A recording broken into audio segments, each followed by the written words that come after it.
Nevtang, linija za proizvodnju karamele NTM 203 najnaprednija je oprema za proizvodnju karamela u Kini.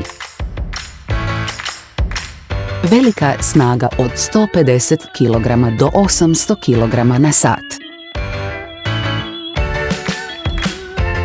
Odaberite jedan od 2 reda, 3 reda i 4 reda kalupa.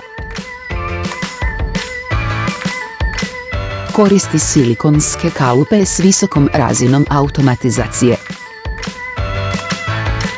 I automatski se demonstrira pneumatskim sustavom.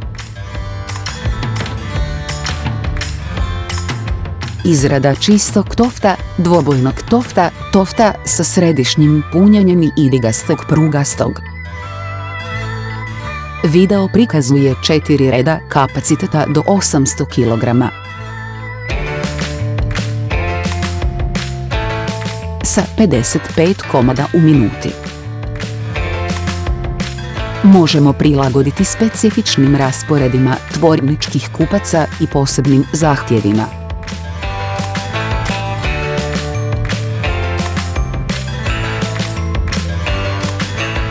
Dobrodošli na vaš upit.